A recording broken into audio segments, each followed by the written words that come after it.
Right, we're just going to look at these simultaneous equations, at least by elimination, in a bit more detail. Okay, there's a bit more to come after this. Okay, but if you've paid attention, you've probably noticed something about the way the questions are set up. And they've been set up so far deliberately to make your life a little bit easier. But unfortunately, that's not the way of the world. That's not the way it's going to work. So they're going to be that little bit more complicated, in which case there's a little bit more that we need to do to them in order to actually solve them. Okay, so I'm just going to do this quickly with wee Bob and wee Karen. Okay, and just try and show you, just from these two pictures, exactly what I mean by this. Okay, so this looks virtually the same as what we had before. We've got kind of 2a, 3b equals 13, and 4a plus 1b equals 11.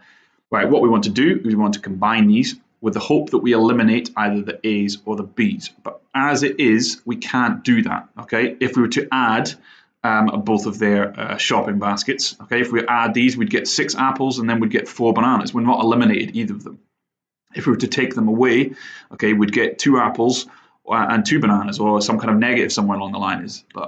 The bottom line is, okay, we don't actually get rid of either the apples or the bananas by just adding or subtracting. Okay, so if you've paid attention to the videos that I've done so far, you've seen another option that we have for dealing with these equations. What we can do is we can multiply them. And if we can multiply them and then add or subtract them, then we can get rid of one of the variables. Okay, so you can hopefully clearly see here, if I was to times this whole thing by 2 and I have to times the whole thing by 2, then I would end up with 4 apples. I would end up with 6 bananas and I'd end up with 26, and I have to be aware of that. But the 4 apples combined with Karen's 4 apples, when I actually take the two equations away from each other, that would eliminate the apples, leaving me with just bananas in the equation to solve. So this is basically just an extra step, and it can be an extra 2 steps onto what we were doing before, okay, but it depends on the numbers. So I've got 3 examples here, and these are starting to hopefully look a little bit more complicated because there's more to them. There's more numbers involved now, okay, so there's more for us to contend with, okay. So if I focus on this first one, this is actually Bob's 2 apples and 3 bananas costing £13, and Karen's 4 apples and 1 banana costing £11, just so you can see exactly how this would work.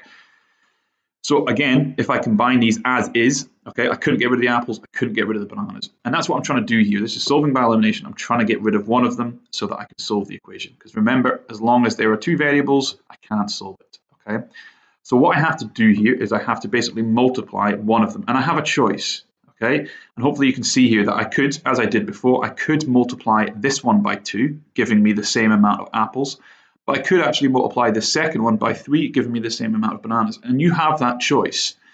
And if you kind of think one step ahead, you can see where these equations might lead to, and you can hopefully save yourself a little bit of difficulty with things like negatives, okay? But just now, we don't need to worry about that too much, okay? I have taken the top one and I have multiplied it by 2, okay? I've got to be very, very, very careful though, and this is where a lot of mistakes come from. I want 4 apples, okay, but I can't just add on 2 apples and it means the same. The only way I can get to the 4 apples is if everything in that equation is multiplied by 2. So by timesing that by 2, yes, it gives me the 4 apples, but then I have to multiply this by 2, give me 6 bananas, multiply this by 2, give me 26. Everything has to be multiplied by 2, and I've got to be very, very careful when I do that. Okay, but now I've got an equation, okay, which I can combine with the second equation, okay, to get rid of the apples. Okay, so again, I'm looking at this, I'm trying to work out what do I need to do to get rid of the apples. Is it add or is it subtract? If I add them, okay, I'd have 8 apples. That's not going to work. I have to subtract. Okay, and again, it doesn't matter if you could do that. You can do the top one, take away the bottom one, but you can hopefully see in advance if you did this, take away this, you're going to get negatives. We don't like negatives, so we'll try and avoid that by doing the bottom one, take away the top one. Okay, so 4 apples, take away 4 apples, leaves me with no apples. Remember, double check that. That's what you want here. So we have 0a there, but if I do 6b, take away 1b, I get 5b, and if I do 26, take away 11, I get that equal to 15. Okay, so this is an equation derived basically from what we've already got, but this is an equation that I can solve exactly. If 5b equals 15, remember, solve it like a normal equation, divide by 5 both sides, b will equal 3. Okay. Right, I have solved part of the equation, but I've not solved the full thing. I still need to find a. So I'm going to stick a wee line underneath, and I'm going to substitute this back into one of the equations. Again, you can choose either one, and remember, you can try both of them just to double check that this is correct, because this is the only one that will work for both of them. I'm going to pick the second one though, because it's just a 1b, so it's got 4a's plus the b. I now know b is 3, so it's 4a plus 3, and it's still equal to 11. And now I've got another equation to solve, so take 3 away from both sides, so that 4a equals 8. And if I divide both sides by 4, I get a equal to 2. Okay, that's me solved it fully. So just make your answer nice and clear. A is equal to 2, B is equal to 3. Okay. Right, the second one looks in much the same kind of mold, but we've got this extra takeaway kicking about. We've got this extra subtraction, and we've just got to be careful. As I say, a lot of the mistakes come from dealing with the negatives, so you've just got to be careful here. Okay. Right, but if you notice, there's nothing I can actually do. I can't just multiply one of them. Okay, I could, but it would involve decimals. There's something I can times 3 by to give me 5. There's something I can times 2 by to give me 3. If I times 2 by 1.5, I'm going to get 3. But when I start doing that with a 3 and a 14, it's going to have decimals. It's just going to be annoying for me. So the best option here is actually to take them both and multiply them. Okay, so what I'm actually looking for is I'm looking between my x's and the kind of coefficients of my x's. So however many x's I've got, I basically want the lowest common multiple. That's what I did over here. I found the lowest common multiple of 2 and 4 to be 4, in which case I made both the fractions so they had 4a's. One of them already had 4a's, so I didn't have to do too much. But this one, I'm looking for the lowest common multiple of either my 3 and my 5 or my 2 and my 3. And I have a choice. Okay, and the beauty of a choice is that you can make, hopefully, your life slightly easier. So the lowest common multiple of 3 and 5 is 15. Lowest common multiple of 2 and 3 is 6. 6 being a smaller number means that if I use that, then I've probably got smaller numbers elsewhere. So what I'm going to try and do is I'm going to try and make the 2 and the 3, or the amount of y's that I have, I'm going to try and make them the same. So I want there to be 6 y's, and I can do that. I know I can do that because I know that 6 is a multiple of 2. Okay, so to get to that, I need to multiply it by 3. But remember, if I'm going to multiply this by 3, I need to multiply the whole equation by 3. Okay, so I'm going to start there. 3x times by 3 is 9x, minus 2y times by 3 is minus 6y, and 14 times by 43 is definitely not 43, okay? It's 42. I think I fixed that later on, but we're about to find out. So then I need to do the second one as well, because I've not got a situation where I've got the same amount of x's and y's, okay? So I need to multiply this one by something so that I have 6y's here as well. So I need to multiply it by 2, remembering that I need to multiply everything by 2. So 5x times by 2 is 10x. The 3y times by 2 gives me 6y, and 17 times by 2 gives me 34, okay?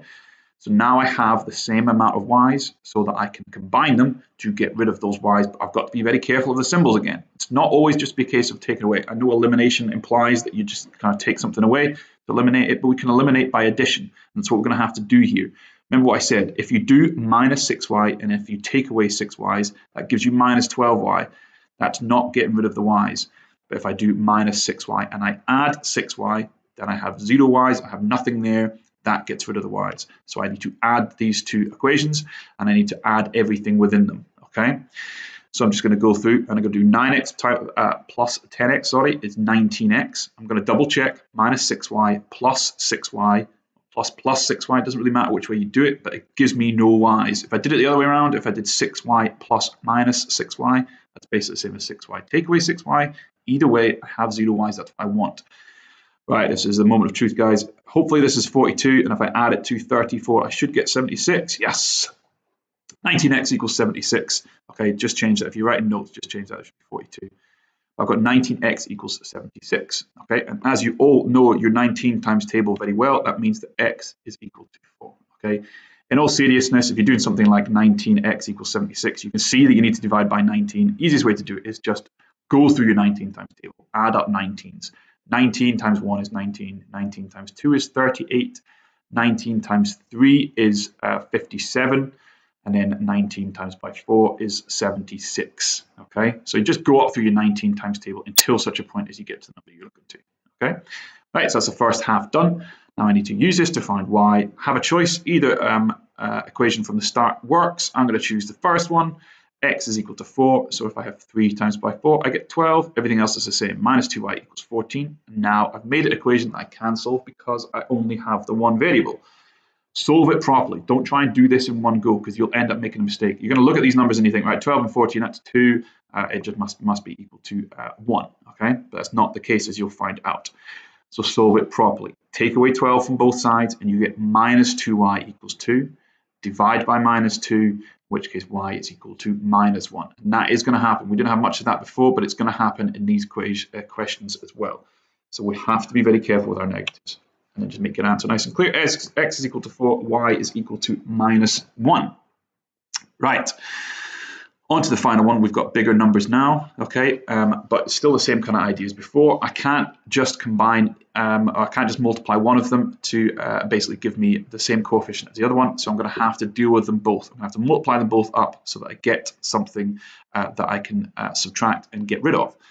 So again, I'm looking at my two m's, I'm looking at my two n's, and I'm going to work out the lowest common multiple. So the lowest common multiple of 6 and 4 is 12.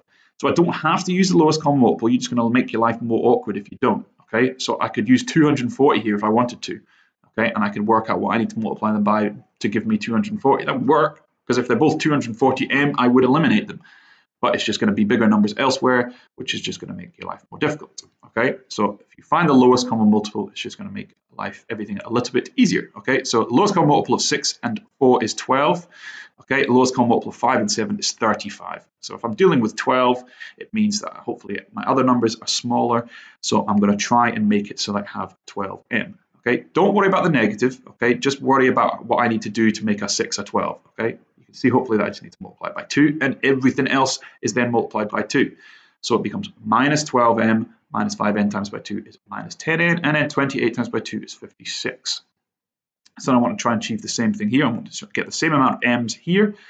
So I'm going to multiply this all through by 3. Okay, that's going to give me 12m plus 21n, and then minus 26 times by 3 is minus 78. Take your time getting stuff like that. Okay, if you need a little sum at the side of your jar, then do it. Right, so now I've got the situation where I have the same amount of m's. That's what I want. Okay, so again, I've got to look at this and work out how I'm going to get rid of them, how I'm going to eliminate them.